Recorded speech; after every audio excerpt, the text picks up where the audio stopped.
Welcome to the Crystal Coach Show with me, your host, Anahata, helping you live every day with clarity, guidance, and practical wisdom. Are you feeling overwhelmed, anxious, maybe disconnected? Do you ever feel like you don't know how to live a life of peace and joy?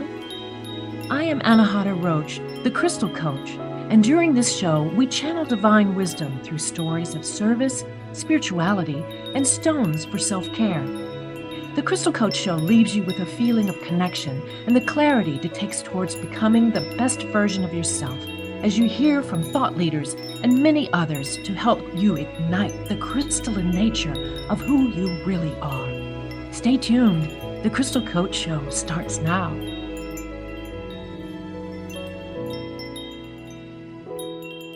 Hello again and welcome to the Crystal Coach Show. It's Anahata, your host. I'm delighted to be here and so very grateful for this opportunity to share, insight and wisdom and spirituality and stones and all the other stuff. Today, I'm having some Wi-Fi issues. So if I start talking like an alien or, move kind of weird, that's why. I'm sorry. It's usually not like this, but some days are like that, right? So you just have to choose to not let it bother you, right? And that's kind of what I'm leading into.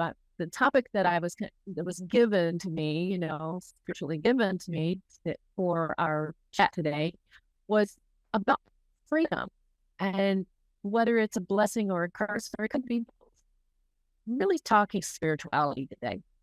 And that is the spirituality of free will and how using it in a mindful way can shift your energy and reclaim your own unique power. So we're going to explore the paradox of freedom today and why it can be viewed as a blessing or a curse or both. I'm going to call this my Monday message from Anahata. So I'm going to put on my sermon hat, I guess. I don't know. It's not really, it's not what that I'm dictating to you what's happening. I'm just I want to point out some stuff to you. And I want, I'd love your feedback. And make comments. If you're listening on Transformation Talk Radio live, you can make comments and I'll guess I'll be able to see them later, but I'm not sure how this quite works yet. This is my 7th show and I'm just getting started with my podcast, and I'm so very grateful for you guys to be here and watch and listen with me. So anyway, freedom is a blessing. Now, why do I say that? Well, we have in this country, we have this United States, any kind of a democracy where people kind of get to vote and get to have a say in the government. You have freedom of belief. The United States was founded on freedom of religion. So you get to worship in a way that, whatever you choose to do without any fear of the government shutting you down. You have a freedom to speak your mind.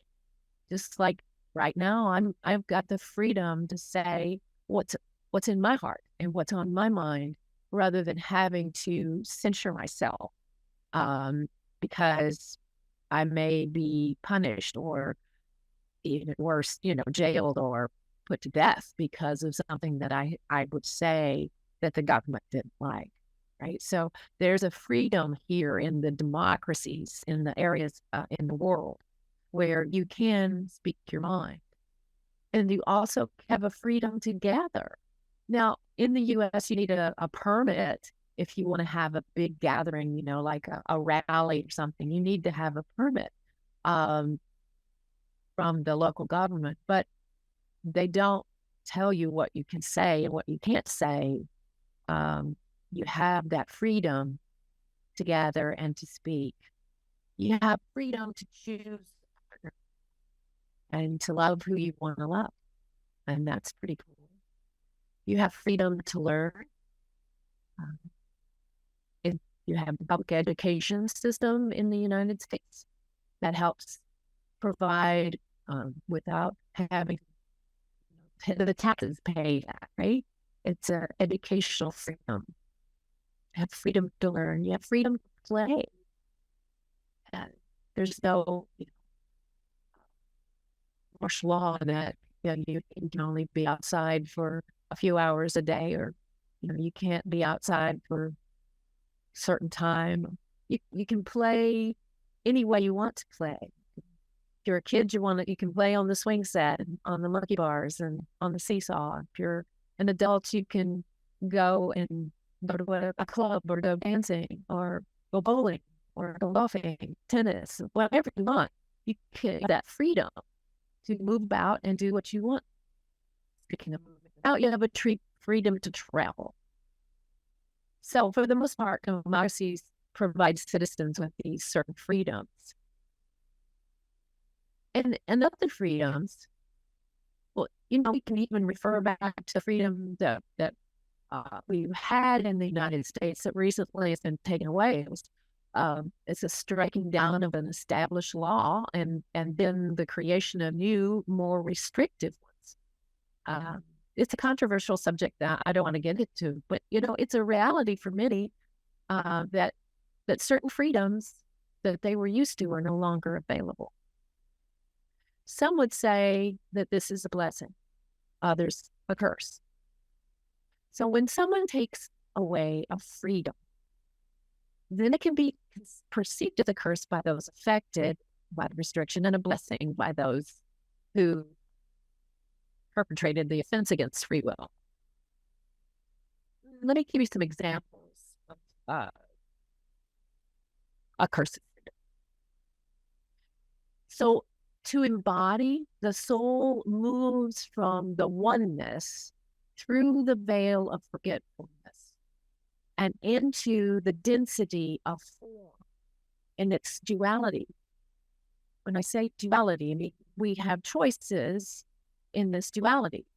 There's no hard and fast rule that says you have to do what you have to do, right? You have choices. The duality shows up in light and dark, right and wrong, fear and love. So here's the paradox. The paradox that we have once we're in body. We forget when we're in form that we came from formlessness.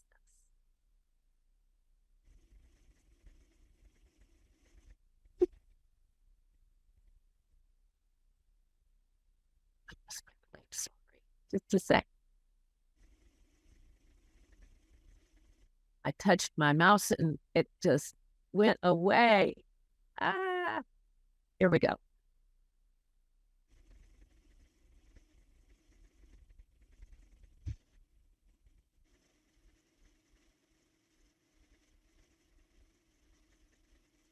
Right.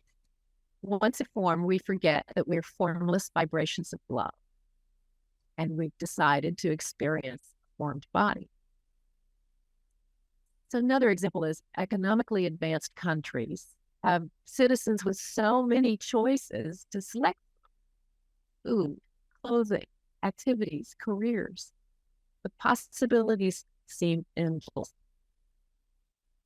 The freedom to earn and spend money, right?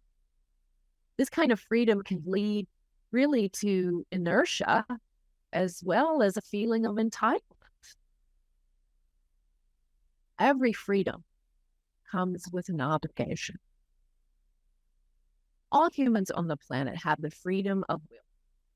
You get to choose how you perceive your reality. Yeah, that's a blessing first. When you choose to vibrate to this frequency of fear, freedom becomes a curse, because morality and dogma are dictating to you how you perceive your reality. say, well, what the heck do you mean by that, Anahata? Okay, let's parse it down. How do you perceive free will in your own life? So let's go through the stages of life. And as an infant, your free will is dictated by your parent or guardian because you are not in a position to exercise it. You're still developing. You're still learning how to be in this body, right? As a child, though, your immediate family, your community, and school kind of show you what you should be doing, right? Right? And your free will is still more or less dictated by your parents or your community. But as a teenager, free will limits are tested. Don't you love the teenage stage? God love it. A couple of years because you wonder why the heck you got in the first place. That's another subject for another time. Anyway, their free will, they're testing the limits of that. The old hierarchies seem to be abandoned and rebelled against. And that's the moment, that's the time when you're a teenager that you restart to understand that you have choices. And as you're expressing your independence from your parents. And you're trying to rebel against anything that has kept you in a box heretofore, right? So when you become a young adult, then you maybe get into an employer kind of contractual kind of situation, and there's restrictions imposed by that contract about when you show up for work, how you show up, what's accepted and what's not accepted in the workplace. So those are restrictions of your free will. As an adult, you're dictated by the laws of society and the result of choices that you've made in the past. They carry with you as you get older. So you become a mature elder, and then your free will might be impacted by the restrictions of aging and mobility. And then, and then your outcome is dictated by your own belief system. If you follow a Christian tradition, then your belief system will carry you into the frequency of Jesus. If you're a Buddhist, then your belief system would carry you into the frequency of the Buddha. Or in Islam, or all of the other myriad of belief systems that are here on this planet. The point is, wherever your heart is, whatever your belief system is, wherever you wanted to be when you vibrated with that frequency, that's where you'll end up when you leave your body, because you have this resonance of the frequency that's matching with that's out in the collective. See.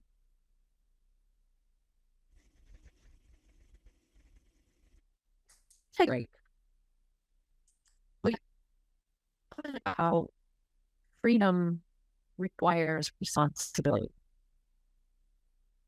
See you on the other side.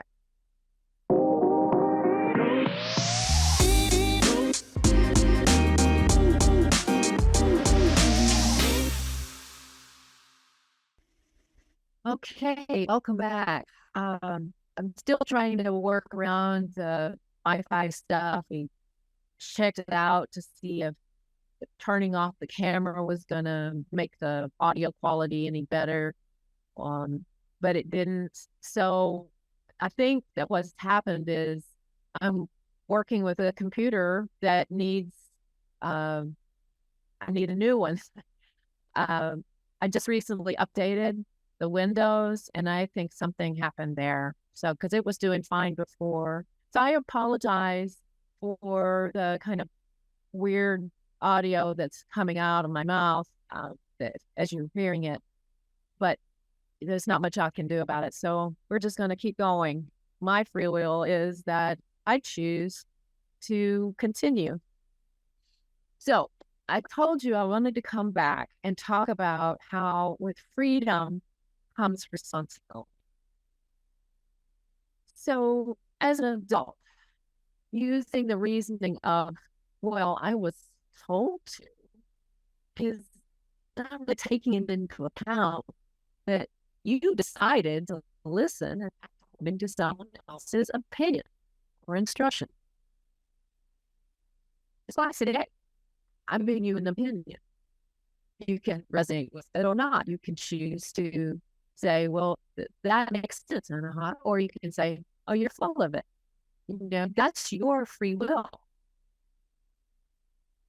If you do not do the work of discovery for yourself, that is, if someone says something and you want to believe it, but you might want to see if it's really true, like you can do some research and find out. There's a responsibility there for if something doesn't parse or something doesn't resonate with you, to go and find out whether or not it's really true.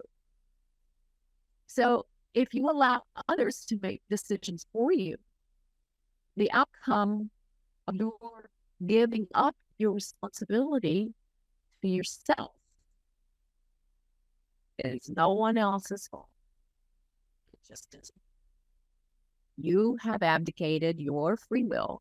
You've given away your power to someone or something else. You see what I'm saying? There's a responsibility how you use your inherent divine free will.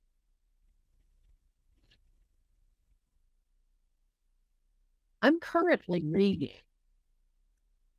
this small book that I've had on my nightstand for years.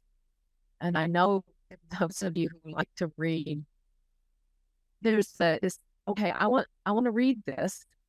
And you put it on your nightstand, but then all these other books start stacking up on top. And you haven't quite got down to that one on the bottom yet. Well, I've finally gotten down to the bottom of this one, and it's so relevant for what I'm talking about today that I really want to share with you a quote. All right, so it's Viktor Frankl's Man's Search for Meaning. It's first published in the 1940s. This Viktor Frankl was a survivor of the Nazi concentration camps. And he had been a psychoanalyst and doctor in pre-war Austria. And as a Jew, was then rounded up and taken, he and his wife both were taken to Auschwitz. And he had to endure so many awful things, but the main point of what he wanted to get through to us is that it doesn't matter if you have been stripped of everything, your clothing, you're standing literally naked with no hair on your body. You have been stripped of everything, all your possessions, all your bodily features, except, anatomically was brought into full form. You are still possessed with that divine will, that divine choice. I'd like to read you a passage that really stuck with me when I read it.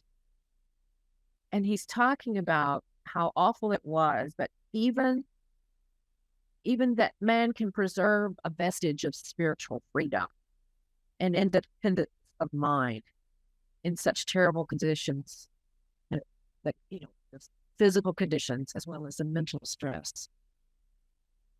So he says, we who lived in concentration camps Remember the men who walked through the huts, comforting others, giving away their last piece of bread. They may have been few in number, but they offer sufficient proof that everything can be taken from a man but one thing, the last of the human freedoms, to choose one's attitude in any given set of circumstances, to choose one's own way. And were always choices to make. Every day, every hour offered the opportunity to make a decision which determined whether you would or not submit to those powers which threaten to rob you of your very self, your inner freedom, which determined whether or not you would become the plaything of circumstance, renouncing freedom and dignity to become molded into the form of the typical inmate. It goes on, but it's a powerful book. And as I say, I've been aware of this book for a long time, and I just hadn't moved to it. And it's not that big book. It's in paperback. It's like 150 something pages. No, well, you got the afterwards, it's 164. But it's not a hard read in terms of number of pages you have to slog through. And his writing style is very concise and clear. And it's just so packed with powerful message that you have a choice. And you have an ability to recognize that within you, no matter what the outside circumstances are, that nothing is, you're not, unless you are literally imprisoned, there's no circumstance that's unavoidable, that you have to stay in. An abusive relationship, for example. You don't have to stay in that. There are resources and there are decisions. You just have to make that decision. And that's why I say that when you live in fear, that freedom is a curse. But when you recognize and vibrate in this higher frequency of love, and you recognize that you are this love, and you have this divine spiritual freedom that can never tell you that you're not good enough and that you're not worthy, and then you are unlovable or horrible. There's nothing within you that supports that. And this is why I really wanted to talk to you today about the free will. Because if you can just recognize your circumstance and how you perceive yourself in your circumstance, and understand that you do have a choice, even if you feel that you are trapped in a situation, you have, as Frankl said, you have molded yourself into the typical inmate. You have become that which was imposed upon you. I see it in my client work. I see that women have sometimes just given up to even trying to be themselves or be who they are, or even give themselves permission to try it, to expand, to grow beyond the limited way they have boxed by not only their ideas of who they are, but the programmed emotional dictates the dog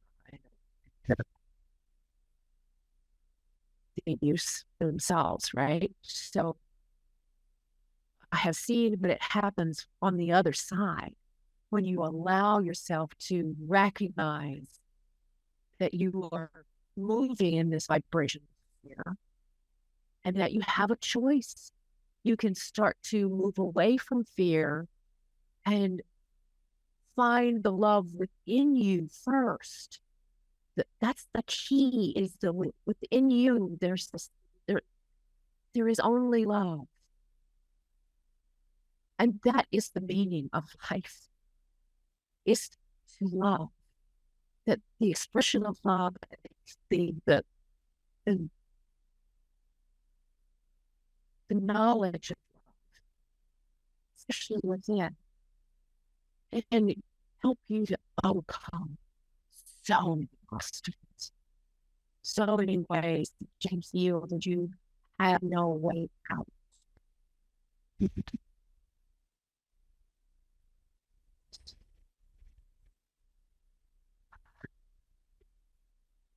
Okay, so now I a little bit break, but when we come back, I'm going to talk about some stones, support free will and your choices, and helping you to like be in that place where you can recognize and then something about it.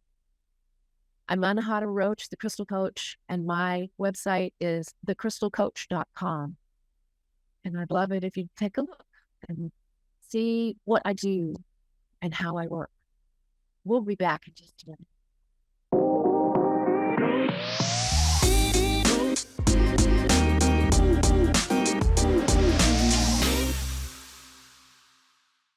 And we're back. Welcome back to the Crystal Coach Show. Crystal Coach Show. So that's like toy boat. It's a tongue tired. The Crystal Coach Show. Yeah, there we go. With Anahata, me. I'm so happy that you're still here with me. I have a couple of these stones I wanted to talk to you about that helps support different aspects of you learning to recognize your ability to make a choice, right? The first one I wanted to show you, and for those of you that are just listening in, you can look this stone up. You can look each stone up and see the picture of it. This is called golden topaz or imperial topaz, and it is a beautiful kind of golden iridescent color. It's the stone. If for chemistry nerds, the stone has primarily an aluminum silicate with a fluoride, and so it has this chatoyance, this way of sparkling. It's a wonderful stone. It's a fire element. It's the stone of energetic alignment. When I say energetic alignment, I mean this is the stone that supports your being in a place where you can make a decision that is in such an aligned position with your soul and your soul purpose, that the gremlins that sit on your shoulders and tell you that you can't do this, or it's going to be bad, or all of the awful things that would happen to you, or how unworthy you are, or stupid you are to even try to attempt to make a decision.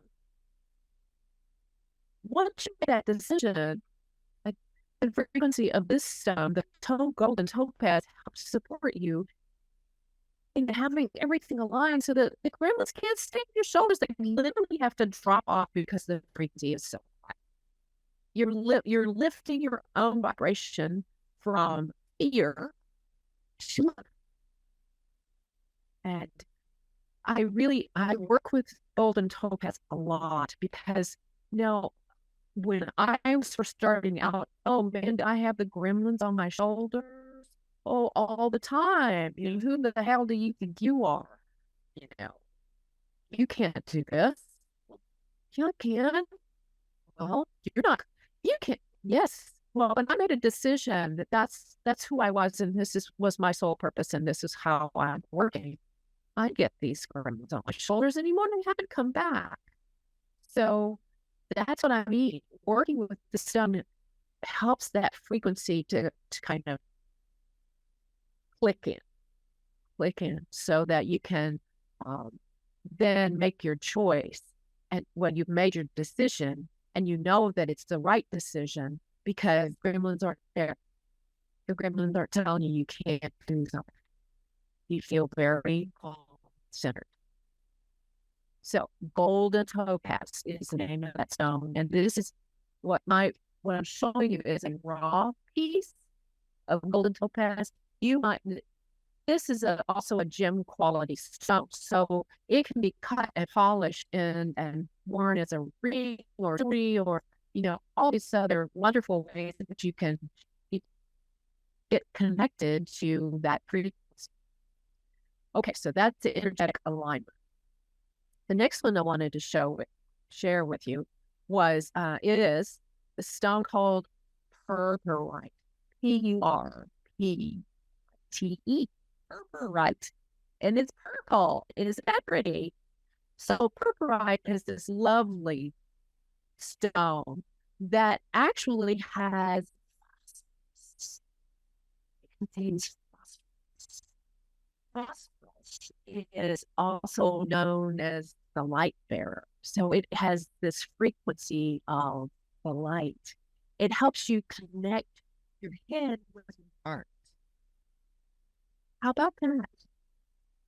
It's a connector, a light connector between your head and your heart so that you can make your decisions from a place that is neither fear nor only love. It's a connected, balanced decision. Your choice is made not from logical place. The brain only has 5 ways to process.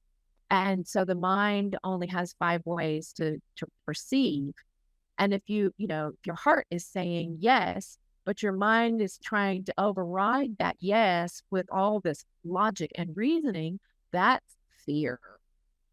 Pure and simple, just fear. So the purpurite helps you to connect the head and the heart, and the light, the phosphorus in it is that light bearer that brings that connection of all self to both the head and heart. Your mental body is accessed through the crown chakra. So it's comes through the mind, it comes through the brain and down into the heart and all the rest of the chakras, right? So it enters from here.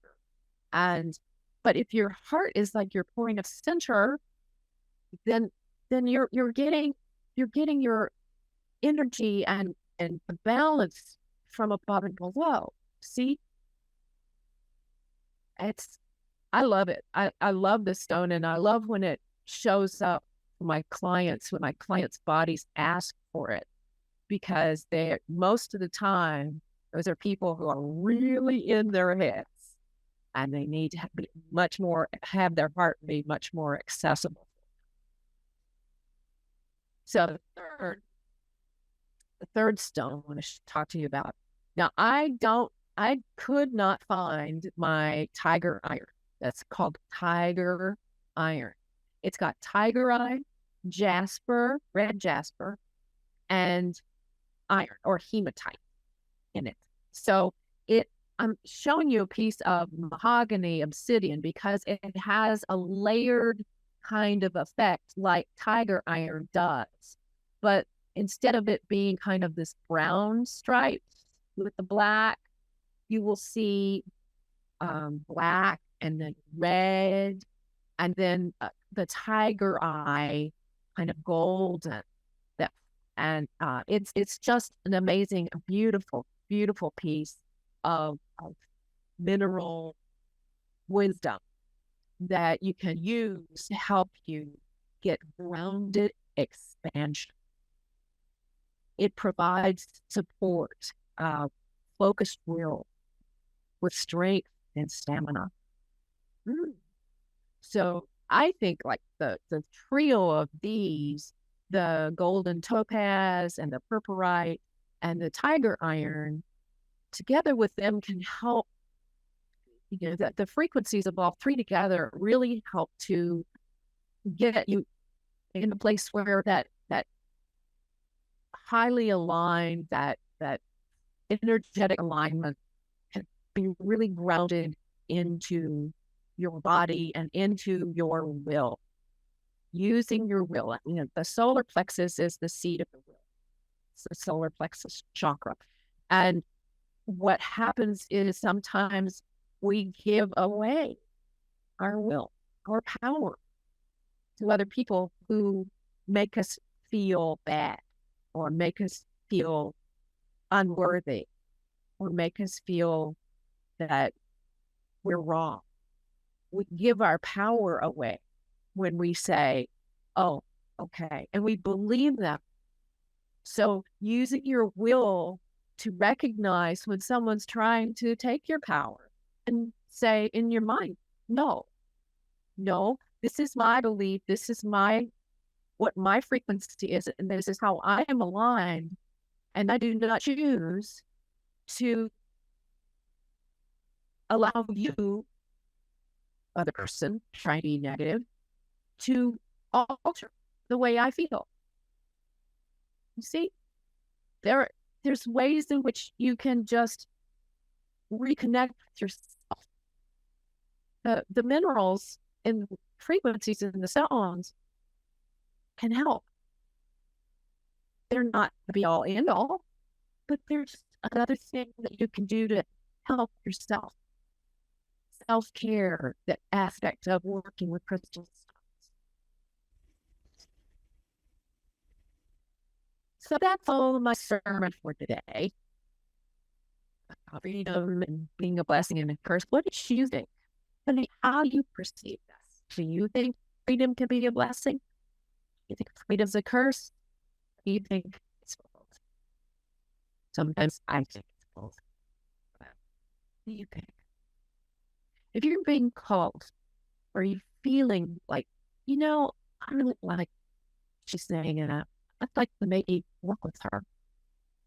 I'm planning to go live on Instagram sometime soon with guided meditation that will help connect you to the earth energy below and the source energy above, and bring into your heart as a point of center. And then you'll be able to radiate it out into the world. It's one of the first meditations that was given to me by my teacher. And she then gave all other students the music world. So I'd like to go on Instagram and go live and do a guided meditation. That I feel called to do that because I think that is going to be something that's really needed out in the world. But if you are interested in learning more, either about the guided meditation or about working with me, drop me a line, drop me an email to mycrystalcoach@gmail.com. That's mycrystalcoach@gmail.com. And use the subject line to put guided meditation, and I'll know that you listened today. So, as always, I'm sending out the highest vibration of love to each, every one of you. See you next time on the Crystal Coach Show. Thanks for watching. Bye for now. You have been listening to the Crystal Coach Show, helping you live every day with clarity, guidance, and practical wisdom. With me, your host, Anahata. Tune in every first and third Monday at 10 a.m. Pacific Time on TransformationTalkRadio.com, where we channel divine wisdom through stories of service, spirituality, and stones for self-care. Feel connected and reside in the vibration of love on The Crystal Coach Show. For more information and to become the best version of yourself, visit thecrystalcoach.com. That's thecrystalcoach.com. See you next time.